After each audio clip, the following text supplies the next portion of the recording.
I'll introduce our guest speakers today. Presenting, we have Nicole McGeehan and Sharon McDonald. Both are Penn State Extension food safety and quality educators. They're certified ServSafe instructors trained in home food preservation, teach retail, consumer, and food safety programs, as well as Cooking for Crowds, a volunteer's guide to safe food handling. Nicole is based out of Monroe County, and Sharon is based in Center County.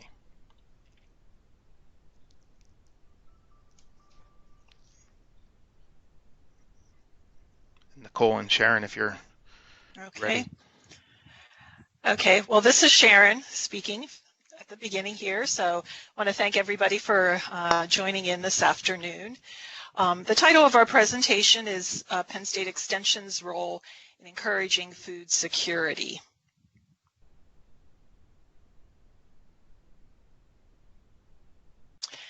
So just briefly, for those of you that might be wondering, Penn State Extension is an outreach of the Penn State University College of Ag Sciences.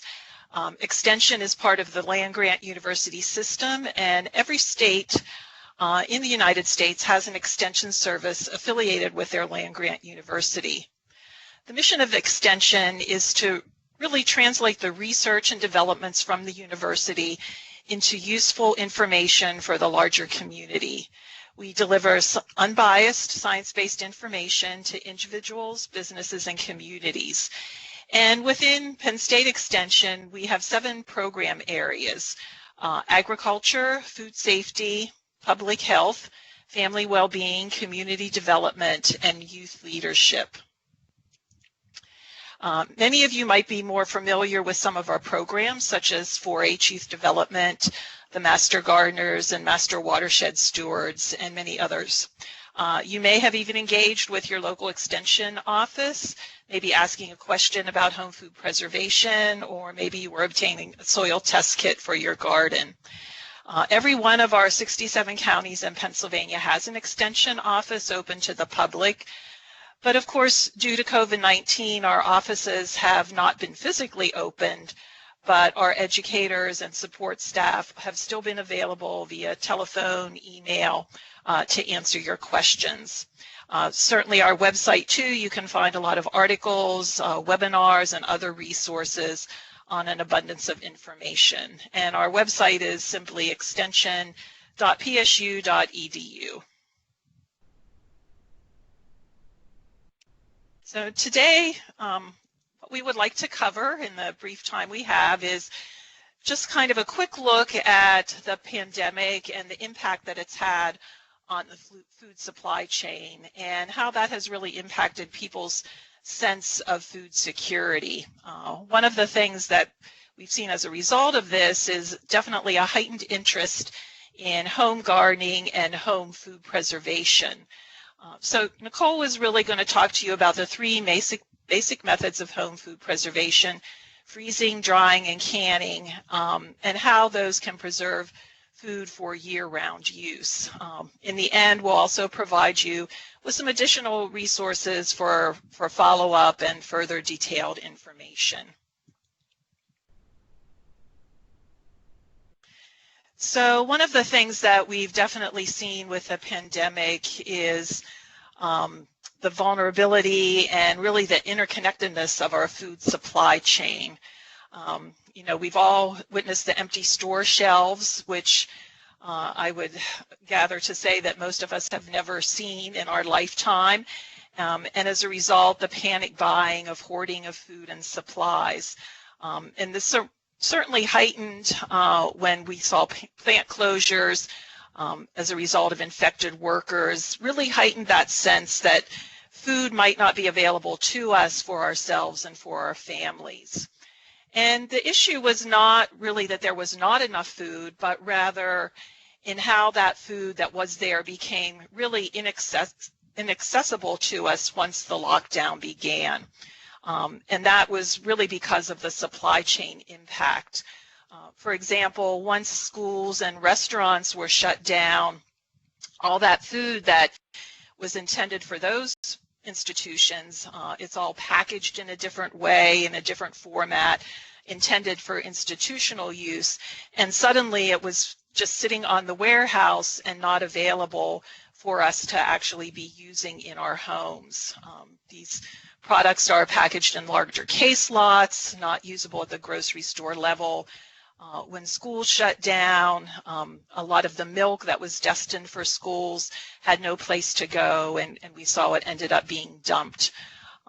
So it really further emphasized really that important role of local foods and the ability of those local foods markets to be more adaptable to meet consumer needs and meet consumer demand, which they were able to do.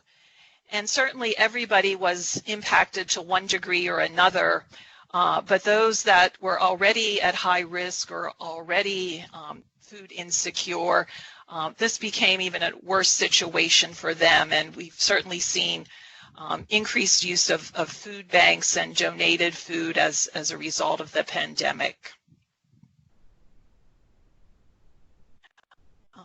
And with the stay-at-home orders, all of a sudden, again, everybody was preparing food at home. And in some cases, you know, we knew individuals didn't really have the skills to do that.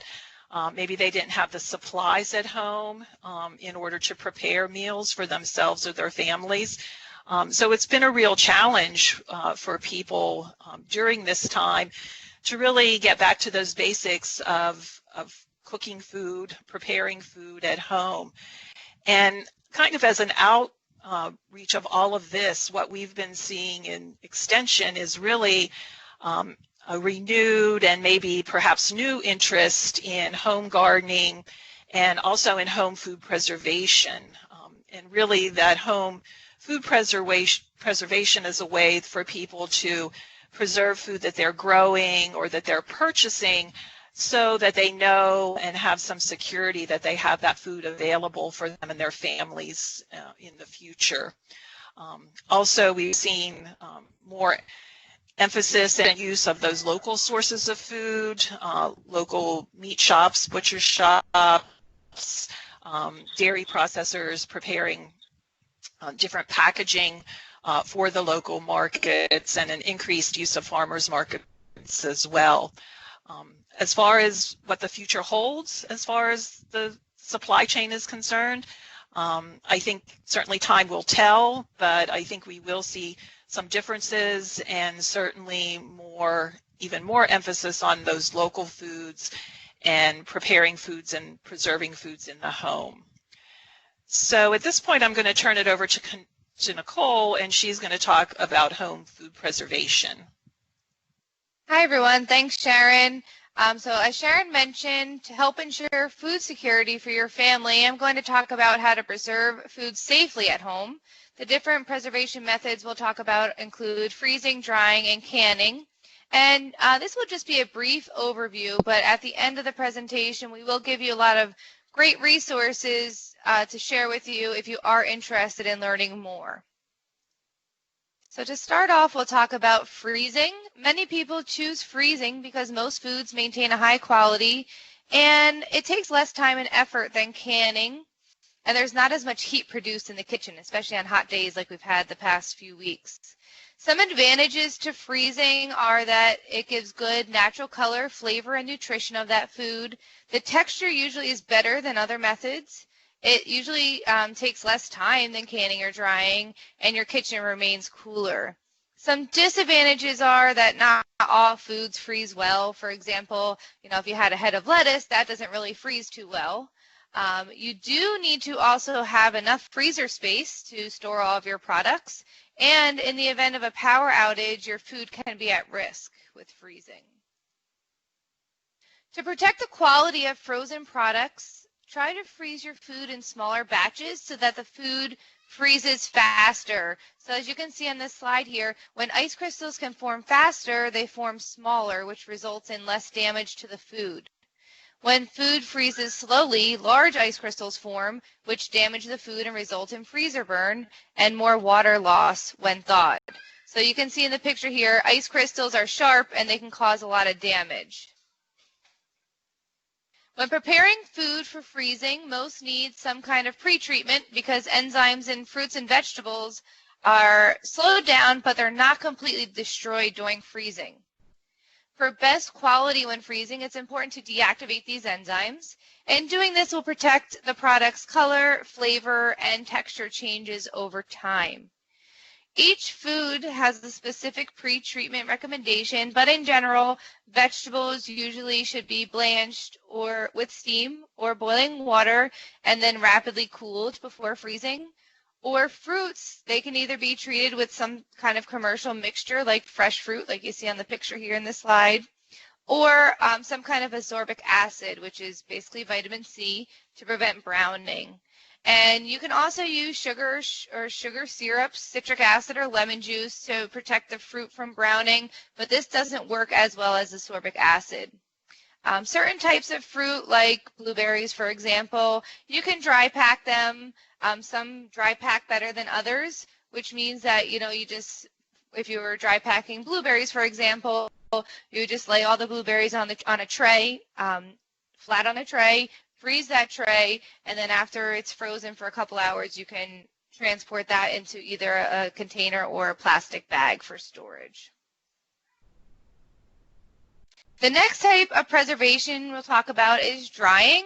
Drying removes moisture from the food so that bacteria, yeast, and molds cannot grow and spoil the food. Drying also slows down the action of enzymes, but it doesn't completely inactivate them. During drying, food becomes smaller and lighter in weight, and for some dried foods, we're ready to use them once they're dried. So if you dried some apples, for example, you can just eat them right away. But other food does need to be rehydrated or returned to its original shape, like if you were dehydrating vegetables or beans, for example, for soups. Some advantages to drying is that the food becomes lightweight and portable. It's more shelf stable. It's concentrated, and it usually, like for example, with fruit, it will make it a lot sweeter, nice and a nice snack. You can use it as an ingredient like soup, or to make snacks, like if you wanted to dry some fruit, for example, to make a nice trail mix and mix it with some nuts. Some disadvantages to drying are that you do need to have the correct equipment. So on this slide here, these are examples of dehydrators, and there are two different types here. We have a vertical flow and a horizontal flow dehydrator. You can see that the one is stackable, and the other one has those nice big trays if you're planning to do more product. And another disadvantage is that dehydrating does take a long time. Some foods can take a day or two even to be completely dehydrated. Like I mentioned, it can be done in a dehydrator. That's the best way to dehydrate foods, is using a dehydrator, because we need low, dry, constant heat in order to dehydrate foods properly. You can use an oven to dehydrate foods, but in order to use your oven, first of all, your oven does need to get down to a low enough temperature. I know, for example, my oven only goes down to 170, but the optimal temperature for drying is 140. And you do need to leave the door open a little bit with a fan placed in front of the door to increase circulation within the oven. So if you have small children or pets running around, oven drying probably wouldn't be an option for you. And the other way to dry is indoor drying. So if you have some herbs, for example, you can just hang them, maybe put a paper bag over top of them, and just hang them to dry. We don't recommend, there is another method called outdoor drying. We do not recommend that in Pennsylvania because the weather is so unpredictable and it's not really consistent enough, and it's a little bit too humid here in Pennsylvania in order to dry outside properly. You might think, oh, I'm going to turn up the temperature to rush this drying process up, but we can't really do that because high temperatures can cause something called case hardening, where the outside of the food is dry, but moisture is still trapped in the inside, and that can lead to moldy food. So we don't want to do that. We want to dry at a nice, low, consistent temperature. There are two different types of pre-treatment for drying, and it depends on whether or not you're drying the fruits or vegetables. So you can read all of them here on this slide, but we would recommend that you refer to some of the resources we'll talk about at the end for more specific instructions depending on what kind of fruit or vegetable that you're planning on drying. But these are some examples of the pre-treatment steps that you would use. And the last type of preservation I'm going to talk about is canning. And canning food kills and prevents the growth of undesirable microorganisms. It inactivates enzymes that cause loss of flavor, color, or nutrients. It prevents reactions with oxygen and prevents moisture loss. The four most important things to consider when canning are microorganisms, acidity, heat or processing, and the seal. And we're going to talk about all four of these things today and how they come into play during the canning process. So the first is, I mentioned on the previous slide, is microorganisms. And one form of microorganisms that we commonly see with canning are yeast and molds. And these can produce turbidity, discoloration, and bad flavors. Some molds, though, can even produce heat-resistant spores. And these molds can potentially produce harmful toxins. These are called mycotoxins. And because they're heat resistant, that means that even if you see some mold on there and then you decide, oh, I'll just reheat it and then eat it anyway, some of those spores are heat resistant. So you can heat it and you can heat it, but it's not going to destroy that spore and it can still make you sick. One of the biggest concerns when it comes to canning is a bacteria called Clostridium botulinum. And you might have heard of botulism poisoning. This comes from this type of bacteria. This bacteria is common. It's found everywhere, like in the soil and foods, which we usually eat. But it can exist as a heat-resistant dormant spore that survives for long periods of time. And normally these wouldn't cause us harm, but under the right conditions, they can germinate and become vegetative cells that release deadly botulinum toxins. And the potential for germination is strongly affected by their environment. So the only way to protect ourselves when we're canning against Clostridium botulinum is by following research-tested recipes and making sure that we're following those recipes exactly how they're written. The next condition that's important when we think of canning is the acidity of the food. So there is a chart here on this page that shows common pH values of low acid versus high acid foods. Low acid foods require severe heat treatment between 215 to 240 degrees Fahrenheit to kill heat-resistant spores of pathogenic Clostridium botulinum. So on the top here, your corn, your meats, beets, potatoes, you see tomatoes. They're half red and half blue because they kind of are on the border between high acid and low acid foods, which I'll talk about in a minute. But any of those low acid foods, I'll show you on the next slide, they should be pressure canned because canning them under pressure is the only way to get them to a high enough temperature to safely destroy any present Clostridium botulinum spores. And then on the bottom there, we have our acid or acidified foods. These require less severe heat treatments, so you can use a boiling water bath canner, for example, to kill the vegetative cells of spoilage yeast, molds, and bacteria vegetative cells.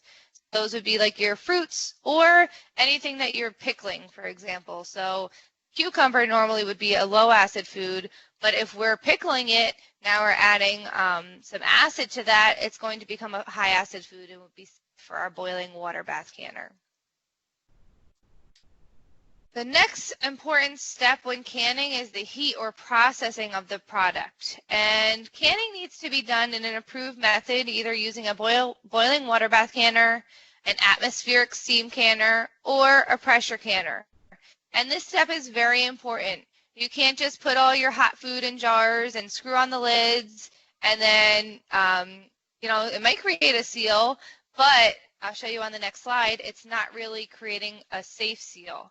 Canning must involve some kind of processing step using one of these different types of canners. Boiling water bath canners are used for higher acid foods like most fruits, jams, and jellies. You can also can tomatoes in a boiling water bath canner. But I just wanted to note, if you are canning tomatoes, it is recommended that you add some kind of acid to those tomatoes, for example, like lemon juice, to make them safe. In a boiling water bath canner, the water would go about 2 to 3 inches above the jar, so they require a lot of water in the boiling water bath canners. An atmospheric steam canner is another method for higher acid foods, and doesn't require as much water. It just goes in the bottom of the canner there, and it relies on steam for the heat processing. Only certain things, like for example, jams and jellies, can be done in the atmospheric steam canner. And the last there is a pressure canner. This needs to be used for lower acid foods like your green beans or your corn. Pressure canners also only require a few inches of water at the bottom of the canner, but they can heat the jars to a higher temperature, so they can get up to about 240 degrees, where a boiling water bath canner, water boils at 212, so that's as hot as that one would get. And they use this higher temperature under pressure to kill those dangerous bacteria like we talked about earlier, like Clostridium botulinum. So the last important condition or characteristic for canning is the seal. During the canning process, heat is used to turn the air in the jar to steam, and finally a vacuum would be formed. This process keeps oxygen out to minimize undesirable chemical reactions and growth of molds and aerobic bacteria during storage. The presence of a vacuum normally indicates that the seal is intact. Things to keep in mind to ensure a good seal and a good vacuum are making sure that you're using clean, intact jar rims and new lids every time. So the lids that we're using cannot be reused. You must use a new lid each time. You can reuse the jars and the screw bands though. And make sure to measure for adequate head space. Head space is the space between the top of the food or the liquid in the jar and the rim of the jar. Looking at recipes that are research tested, research-based recipes, will tell you how much head space to have in that jar. Typically, something like jams or jellies would need 1/4 inch of head space. Fruits need about a 1/2 inch, and most vegetables need a full inch of head space. You want to make sure that you're always removing air bubbles before putting the lids and the screw bands on, and that will help with your seal because that will remove any extra air from inside that jar. And the last is to make sure that you pack food while it's hot. So there are two different methods for canning, raw pack or hot pack. A hot pack is where you actually cook the food and then fill it when it's hot already. For a raw pack, you would just put raw food in the jar, but then you'd be pouring hot liquid over top of it. So make sure that, again, you refer to the directions. It will tell you which methods are approved for that certain product that you're canning. Using reputable sources is critical when canning. Using family recipes, blogs, Facebooks, or making up your own recipes is unsafe because these recipes have not been tested. So to follow reputable sources of information, we recommend coming to our website, extension.psu.edu. We have, talk about in a couple of slides, a series of handouts called Let's Preserve. You can also refer to the National Center for Home Food Preservation. University of Georgia has a great resource called So Easy to Preserve, and this is a book that you can purchase through them directly. And we always keep them. We call this like the canning Bible because it has really any kind of tested, safe recipes would be in this book. You can use the USDA or other Extension University publications. So this here is just a screenshot of our website. I put the address in the chat before. It's extension.psu.edu, and you can see on the website, we now have a coronavirus landing page. So right when you get to our website in that yellow bar there, if you're looking for coronavirus specific information, you can go there, or drop-down menu, you can navigate through our website to find other day-to-day resources. I mentioned that we have a series of publications called Let's Preserve. This is 25 fact sheets that provide detailed methods for processing fruits, vegetables, and meats. So the website, when I'm stop sharing my screen, I can put that in the chat here, but it's extension.psu.edu/letspreserve. And I just wanted to also mention that Penn State Extension does offer online courses. These are some examples of the online courses that we have. Farmers Market Food Safety. We have Cooking for Crowds, which is a volunteer's guide to safe food handling. Sanitary transport of human and animal food. Food safety and sanitation for food manufacturers. And TAP, which is a food safety certification that would meet the PDA's requirements for having that food manager's certification. If you liked what you heard today and you are interested, if you're not already doing some canning and you wanted to learn how to start, we are offering a series of home food preservation webinars.